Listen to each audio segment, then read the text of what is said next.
Liquor policy కేసులో BRS MLC కవిత judicial custody పొడిగించారు. మే 14 వరకు పొడిగిస్తూ rows avenue court తీర్పిచ్చింది.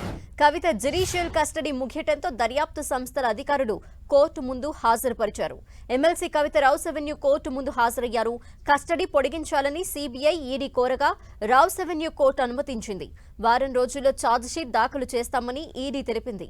మరోవైపు కోర్టు లాకప్లో కవితని కుటుంబ సభ్యులు కలిసేందుకు జడ్జి అనుమతించారు. మరిన్ని డీటెయిల్స్ మా ప్రతినిధి గోపి లైవ్ లో అందిస్తారు. గోపి,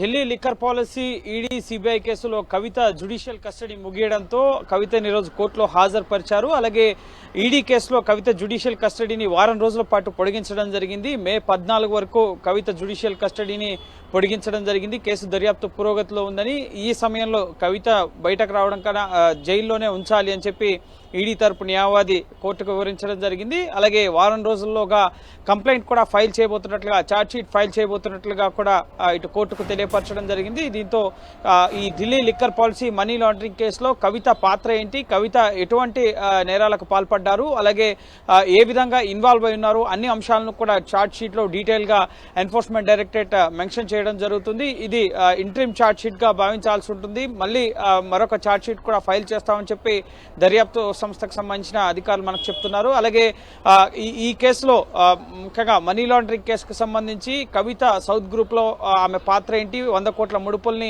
ఏ విధంగా సమకూర్చారు, ఏ విధంగా ఇటు ఆమ్ ఆద్మీ పార్టీకి చేరవేశారు, వీటన్ని అంశాలను కూడా ఛార్జ్ షీట్ లో ప్రస్తావించబోతున్నారు. కేసు దర్యాప్తు పురోగతి ఎక్కడి వరకు వచ్చింది, ఎటువంటి ఆధారాలను ఇప్పటి వరకు దర్యాప్తు సంస్థ సేకరించింది, వీటన్నిటినీ కూడా ఈ ఛార్జ్ షీట్ లో ఎన్ఫోర్స్మెంట్ డైరెక్టరేట్ మెన్షన్ చేయబోతోంది. మరోవైపు సిబిఐ కేసులో కవిత జ్యుడిషియల్ కస్టడీకి సంబంధించిన అంశం పైన మరి కాసేపట్లో విచారణ జరగబోతోంది. సిబిఐ తరపు న్యాయవాది కోర్టుకి హాజరు కావాల్సి ఉన్న నేపథ్యంలో మరి కాసేపట్లో సిబిఐ కేసులో కూడా కవిత జ్యుడిషియల్ కస్టడీని ఎక్స్టెండ్ చేయాలని చెప్పి కోరుతుంది సిబిఐ. సో అది వారం రోజుల లేక 14 రోజుల అనేది మరి కాసేపట్లో స్పష్టత వచ్చే అవకాశం ఉంది. ఇప్పటికే ఢిల్లీ సీఎం కేజ్రీవాల్ జ్యుడిషియల్ కస్టడీని 14 రోజుల పాటు పొడిగించడం జరిగింది. మే 20 వరకు కూడా జ్యుడిషియల్ కస్టడీని పొడిగిస్తూ రౌస్ అవెన్యూ కోర్టు ఉత్తర్వులను వెలువరించడం జరిగింది. సో కవిత కేసుకు సంబంధించి మాత్రం కొన్ని కీలక విషయాలు వెలుగులోకి రాబోతున్నాయి. మరో వారం రోజుల్లో తెలంగాణలో లోక్సభ ఎలక్షన్స్ ముగిసే నాటికి ఈ ఛార్జ్ షీట్ ఫైల్ అయ్యే అవకాశం కనిపిస్తోంది. వారం రోజుల్లో అంటే మే 14 లోపే ఈ ఛార్జ్ షీట్ ఫైల్ అయ్యే అవకాశం కనిపిస్తోంది. కవిత ఏ విధంగా ఈ కేసులో ఇన్వాల్వ్ అయి ఉన్నారు, ఇప్పటి వరకు రిమాండ్ రిపోర్ట్స్ లో పేర్కొన్న అంశాలతో పాటుగా కవితకు సంబంధించి ఇంకా ఈ మార్చి 15 ఆవిడ అరెస్ట్ అయ్యారు మనీ లాండరింగ్ కేసులో.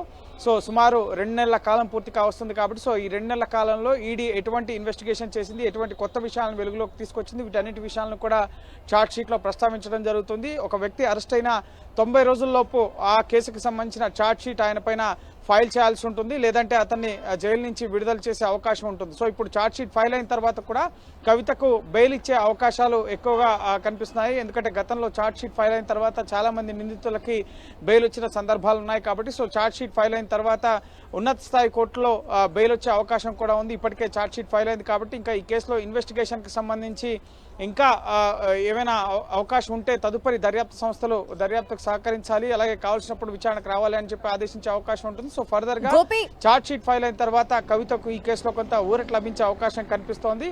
సో అయితే ఛార్జ్ షీట్ లో మెన్షన్ చేసే అంశాల ఆధారంగా కూడా కవిత పైన ఎటువంటి తదుపరి చర్యలు ఉండబోతున్నాయి, నెక్స్ట్ ఈ కేసుకు సంబంధించిన ఇన్వెస్టిగేషన్ కొనసాగుతుంది కాబట్టి ఇంకా సుదీర్ఘకాలం జైల్లో ఉండాల్సి వస్తే కవితకు బెయిల్ ఇవ్వాలని చెప్పి కవిత తరపు న్యాయవాదులు పైకోర్టులను ఆశ్రయించే అవకాశం ఉంది. ఇప్పటికే ట్రయల్ కోర్టులో బెయిల్ తిరస్కరించారు కాబట్టి సో నెక్స్ట్ హైకోర్టుని ఆశ్రయించే యోచనలో కవిత తరపు న్యాయవాదులు ఉన్నారు. అండ్ ఛార్జ్ షీట్ ఫైల్ అయిన తర్వాత ఇంకా ఈ కేసులో కవిత పాత్ర ఏంటి అన్న అంశానికి సంబంధించి పూర్తి స్థాయిలో ఒక స్పష్టత వచ్చే అవకాశం ఉంది. గోపి, కేజ్రీవాల్ బెయిల్ పిటిషన్ కి సంబంధించి కూడా వాదనలు జరిగాయా? ఎస్, సుప్రీంకోర్టులో కేజ్రీవాల్ కు సంబంధించి ఈడీ అరెస్ట్ చట్టవిరుద్ధంగా జరిగింది అన్న అంశాన్పైన సుప్రీంకోర్టులో వాదనలు జరుగుతున్నాయి. ఇది ట్రయల్ కోర్టులో కవితకు సంబంధించిన జ్యుడిషియల్ కస్టడీ ముగియడం, అలాగే కేజ్రీవాల్ జ్యుడిషియల్ కస్టడీ ముగియడం పైన ట్రయల్ కోర్టులో విచారణ జరుగుతోంది. అలాగే సుప్రీంకోర్టులో ఈడీ అరెస్ట్ చట్టవిరుద్ధంగా జరిగిందంటూ హైకోర్టు ఇచ్చిన తీర్పు చట్టబద్ధంగానే జరిగిందని హైకోర్టు ఏప్రిల్ 9న తీర్పు ఇవ్వడం జరిగింది. ఆ తీర్పును సవాల్ చేస్తూ ఏప్రిల్ 10న కేజ్రీవాల్ సుప్రీంకోర్టును ఆశ్రయించారు. సో ఆ అంశంపైన ప్రస్తుతం సుప్రీంకోర్టులో విచారణ జరుగుతుంది. జస్టిస్ సంజీవ్ ఖన్నా, జస్టిస్ దీపాంకర్ దత్తా ధర్మాసనం ముందు లంచ్ బ్రేక్ తర్వాత కూడా ప్రస్తుతం వాదనలు జరుగుతున్నాయి. కేజ్రీవాల్కి ఇంట్రిమ్ బెయిల్ ఇస్తే ముఖ్యంగా అందరినీ సమన్యాయంతో చూసినట్లు ఉండదు. పొలిటీషియన్స్ సీఎం అయినంత మాత్రాన బెయిల్ ఇవ్వాల్సిన అవసరం లేదు, ఎలక్షన్ క్యాంపెయిన్కి బెయిల్ ఇవ్వాల్సిన అవసరం లేదు. ఈ కేసులో ఆయన నిందితుడిగా ఉన్నారు, కేజ్రీవాల్కి వ్యతిరేకంగా ఆధారాలు ఉన్నాయి, చట్టబద్ధంగా ఆయన అరెస్ట్ జరిగింది కాబట్టి ఈ సమయంలో ఆయనకి బెయిల్ ఇవ్వద్దు అని ఈడీ తరపు న్యాయవాది ఇటు అడిషనల్ సొలిసిటర్ జనరల్ ఎస్వి రాజు అలాగే సొలిసిటర్ జనరల్ తుషార్ మెహతా వాదనలు వినిపిస్తున్నారు. సో ప్రస్తుతం సుప్రీంకోర్టులో కూడా కేజ్రీవాల్ అరెస్టుకు సంబంధించిన అంశంపైన విచారణ జరుగుతోంది. మధ్యంతర బెయిల్ ఎందుకు ఇవ్వకూడదు, కేజ్రీవాల్కి వ్యతిరేకంగా ఎటువంటి ఆధారాలు ఉన్నాయి, ఇన్వెస్టిగేషన్ ఎక్కడి వరకు వచ్చింది, ప్రస్తుతం ఎన్నికలు ఉన్న సమయం, అలాగే ఒక రాష్ట్రానికి ముఖ్యమంత్రిగా ఆయన ఉన్నారు, ఆయన అలవాటుగా నేరాలు చేసే వ్యక్తి కాదు, అటువంటప్పుడు ఆయనకి ఎందుకు మధ్యంతర బెయిల్ ఇవ్వకూడదు అన్న అంశంపైన సుప్రీంకోర్టు ఈడీని ప్రశ్నించడం జరిగింది. సో సామాన్యులకు ఒకలాగా, రైతులకు, కార్మికులకు ఒకలాగా వాళ్ళు వ్యవసాయం పంటలు పండించుకోవడానికి, పనులు చేసుకోవడానికి బెయిల్ ఇవ్వాలని చెప్పి కోరితే వాళ్ళకి నిరాకరిస్తారు. అలాంటప్పుడు ఒక ముఖ్యమంత్రిని ఏ విధంగా స్పెషల్గా మీరు ట్రీట్ చేస్తారు అని చెప్పి తుషార్ మెహతా కేజ్రీవాల్ మధ్యంతర బెయిల్ని వ్యతిరేకించడం జరుగుతుంది. సో ప్రస్తుతం కేజ్రీవాల్కి ఎన్నికల ప్రచారంలో పాల్గొనేందుకు, ఎన్నికల సమయంలో అరెస్ట్ చేసినందుకు ఆ గ్రౌండ్స్ని వాళ్ళు లేవనెత్తారు కాబట్టి మధ్యంతర బెయిల్ ఎందుకు ఇవ్వకూడదు, ఆయన ఒక సిట్టింగ్ సీఎంగా ఉన్నారు, ఒక పొలిటికల్ పార్టీ హెడ్గా ఉన్నారు, సో ఆయనకి ఎన్నికల్లో ప్రచారం చేసుకునే అవకాశం ఇవ్వచ్చు కదా అని చెప్పి ఈడీని సుప్రీంకోర్టు ప్రశ్నించిన పరిస్థితి ఉంది. అయితే దీన్ని పూర్తిగా వ్యతిరేకిస్తున్నారు. కేజ్రీవాల్కి ఇంట్రిమ్ బెయిల్ ఇవ్వడానికి కానీ ఆయన అరెస్ట్ చట్టబద్ధంగానే జరిగింది, ఆయనకు వ్యతిరేకంగా ఆధారాలు ఉన్నాయి కాబట్టి ఆయనకి స్పెషల్ ప్రొవిజన్స్ ఇవ్వాల్సిన అవసరం లేదు అని చెప్పి ఈడీ తరపు న్యాయవాదులు వాదనలు వినిపిస్తున్నారు. సో చూడాలి ఎంతవరకు ముఖ్యంగా సుప్రీంకోర్టు దేశ అత్యున్నత న్యాయస్థానం కాబట్టి సో ఆ కోర్టు ఇచ్చే తీర్పు ప్రస్తుతం ద్విసభ్య ధర్మాసనం ముందు ఆ కేసు విచారణ జరుగుతుంది. ఒకవేళ ఇంట్రిమ్ బెయిల్ ఇస్తే ఆ తీర్పును కూడా ఎన్ఫోర్స్మెంట్ డైరెక్టరేట్ సిజేఐ బెంచ్ ముందు సవాల్ చేసే అవకాశం ఉంది. సో బెయిల్ ఇవ్వొద్దనే, మధ్యంతర ఉపశమనం కల్పించొద్దనే వాదనలు అయితే ఈడీ వినిపిస్తోంది. సో ఈ అంశంపైన కూడా ఈరోజు సాయంత్రం వరకు ఒక స్పష్టత రాబోతోంది.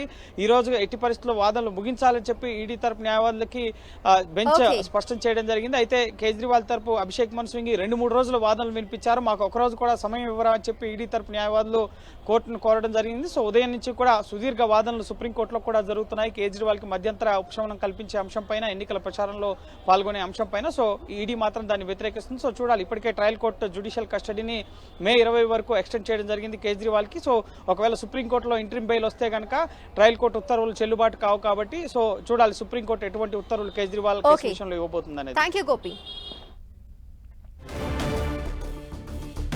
Delhi CM Kejriwal bail petition పై సుప్రీంకోర్టులో తీర్పు వాయిదా పడింది. లిక్కర్ స్కామ్ కేసులో తనను ఈడీ అరెస్ట్ చేయడంపై కేజ్రీవాల్ పిటిషన్ దాఖలు చేశారు.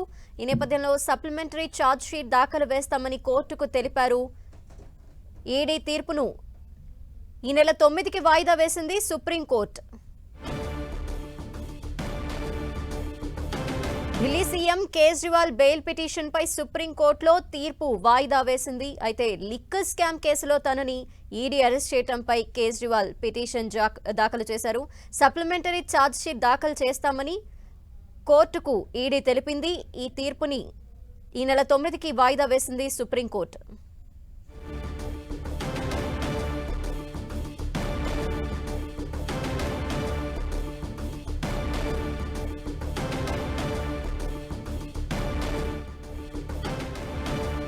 Delhi CM Kejriwal bail petition పై సుప్రీంకోర్టులో తీర్పు వాయిదా పడింది. లిక్కర్ స్కామ్ కేసులో తనని ఈడీ అరెస్ట్ చేయడంపై కేజ్రీవాల్ పిటిషన్ దాఖలు చేశారు. అయితే సప్లిమెంటరీ ఛార్జ్ షీట్ దాఖలు చేస్తామని ఈడీ కోర్టుకు తెలియజేసింది. తీర్పు ఈ నెల 9కి వాయిదా వేసింది సుప్రీంకోర్టు.